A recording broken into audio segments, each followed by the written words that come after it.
loves, welcome back to a new vlog. So this is a day in the life of feeding my picky eaters. So I'm going to be showing you all everything I fed my kids on this particular day. And not only that, this video can be in form of like a guide on what and what not to feed your kids, if that makes sense, like the nutrients that are important for growing kids. Disclaimer, I am not yet a certified dietitian or nutritionist, but I'm on that path as I am still a student. So let's dive right into this video. So this video was recorded during the holidays, or let's say last days of the holidays, and during those days we usually wake up very late. On this particular day we woke up at about 9 a.m. so we did everything we had to do upstairs before we went downstairs. Then straight to the kitchen where I started prepping breakfast for the kids. For that, they'll be having omelette, bread and tea. I always try to incorporate eggs in their meal as much as possible, at least 3-4 times weekly, because eggs are packed with nutrients that are vital for every individual. Yeah, not only kids, every individual. So whilst the egg was frying, I went ahead to start prepping the tea. For that, we usually take Milo tea, or rather the kids usually take Milo chocolate beverage. So I scooped in, some spoons into their cups, and I went in with full cream milk. Please, whatever you're doing, make sure you're giving your kids full cream milk. Don't give them skimmed milk or instant milk. All those are not milk. Trust me. Or creamier, those are not milk. Make sure you're giving your kids, that is from 5 years and above. They are also full cream milk for younger kids, but this is just the general full cream milk. Okay, so for myself, I decided to make Nescafe or coffee, whatever. So I am dishing the eggs and the bread for them, and I call them to come take their breakfast. This is what I usually do. I make sure they come take it up from the kitchen. This is to make them more aware that it's time for breakfast, really, not time for play. So we went straight to the dining. I always make sure to watch them eat or feed them. Yeah, on the days that I don't have all the patience in the world, I feed them myself. But this particular day, since I was eating as well, I watched them eat, making sure they were eating. When I mean my kids are picky eaters, I mean it, I'm not kidding. The way my son was struggling to take his tea is just unbelievable. I can never fully understand this boy. Thankfully, they were able to finish their food because I was monitoring them. If not, they would have run away like there's no tomorrow. So I packed up their plates, everything, and later on, let's say about 2 hours later, I went into the kitchen to dish their fruits for them. For that, they'll be having bananas and granite. Kids need the right amount of food at the right time for their growing bodies. Kids need more than 3 square meals daily. Always make sure to give your kids fruits daily. It can be any kind of fruit. It can be oranges, it can be pawpaw, it can be watermelon. I know how expensive fruits are these days, trust me, I know. So there are more affordable alternative of fruits like pawpaw, watermelon, oranges. These are quite affordable, so just try as much as you can. So this was in the afternoon. It was time for lunch, so we had freshened up, done all of that, and I came into the kitchen to make lunch for them. For that, I was not making anything from scratch. We had stew from the fridge that I just brought out, so I will just heat that up and boil some pasta. Food for lunch should always be heavy, or at least, and one thing you should make sure of is for any square meal, make sure it contains all the 6 classes of food. Trust me, it is very important. Okay, is there mineral in this? Is there vitamin? Is there carbohydrate? Is there protein? For every single square meal you feed your kids. That is, when I mean square meal, I mean the main dishes, not the snacks, not the fruits. Okay, Let's take for instance, in my stew there are beef there, meat there, and this meat, not only does it contain protein, of course we all know that meat contains protein, but meat also contains iron, which is very important for every growing child, for the physical, mental development, and it helps prevent anemia, which we all know to be lack of blood. But before you ask, there are other alternatives to getting these ions. You can get ions from leafy vegetables, from oranges, from yellow fruit, just like the banana I gave them earlier.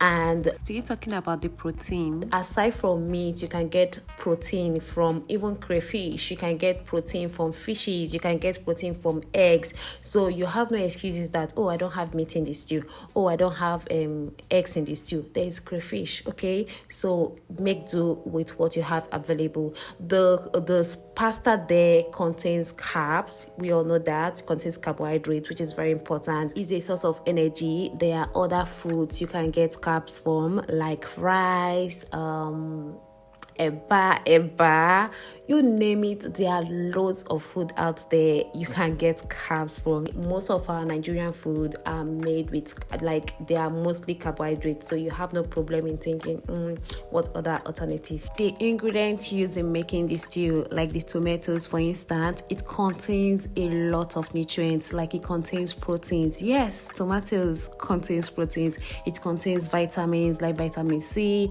It contains mineral like magnesium, phosphorus, potassium, calcium, you name it, it contains a lot, even fiber. Yeah, same thing goes for the peppers, the onions. So literally this stew is filled with nutrients. Let's not even talk about the vegetable oils, which obviously contains oil, which is like in terms of fat and oil. So yeah, at this time the food was ready. So right now I'm dishing out for the kids. I added eggs and meat for them, and I call them so they can come pick their food. Yeah, again.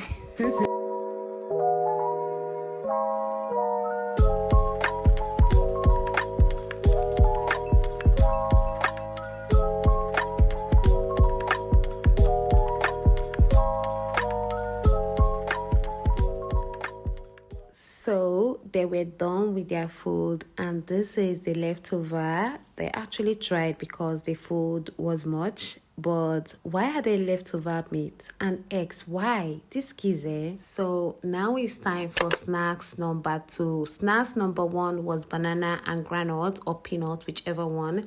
And this is snacks number 2. And it was about few minutes past 3 at this time. So yeah.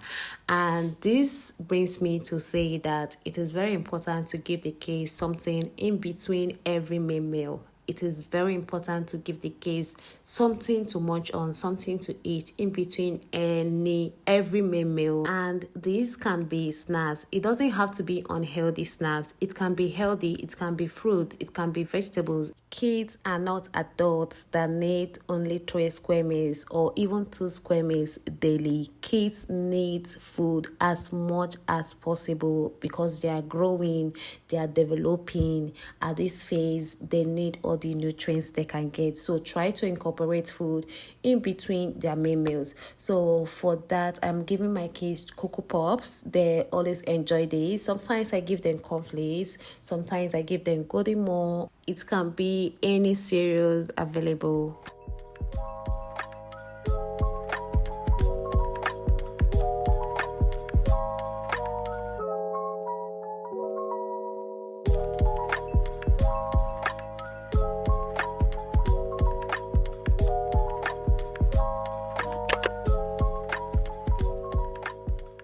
At about 5, I came back to the kitchen to come make cookies. The kids has been requesting cookies for so long, every day. My daughter is always reminding me, Mommy, you said you make cookies today. Mommy, you said you make cookies today. Mommy, you said you make cookies today. So this was the day I finally decided, okay, let's do it. I know this video is looking like, oh, I'm going to the kitchen every minute, like I am making new thing, one thing or the other every time. This is not typically how my days goes. Sometimes I have all these things prepped down.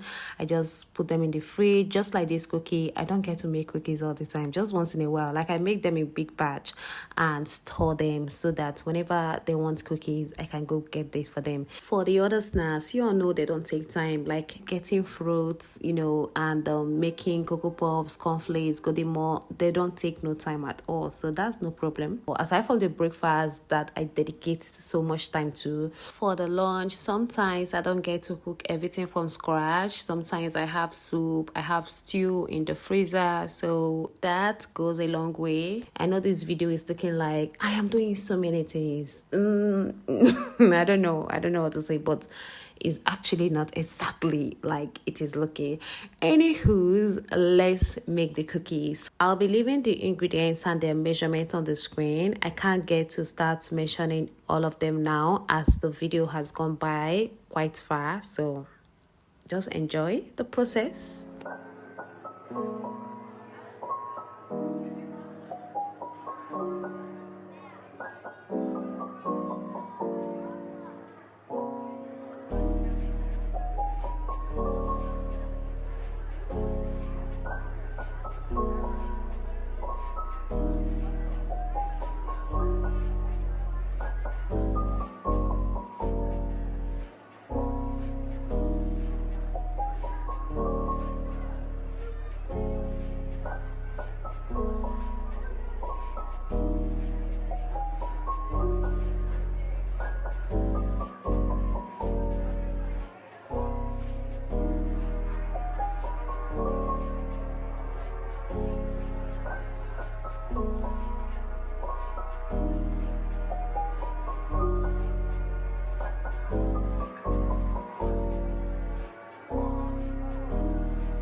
After I scoop the cookies into the pan, I put it in the fridge to chill for about 30 minutes. 30 minutes later, I brought it out, then put into the oven so it could bake. That doesn't take long at all. 15 minutes max is ready. You don't even need anything longer than that. Maybe 20 minutes depending on your oven. For me, I baked under 250 degrees. So see how gorgeous this looks. I allowed them chill for a bit so it could solidify for to an extent. I didn't want it to be overly solidified, so I just allowed it to chill for a bit, not cool down completely.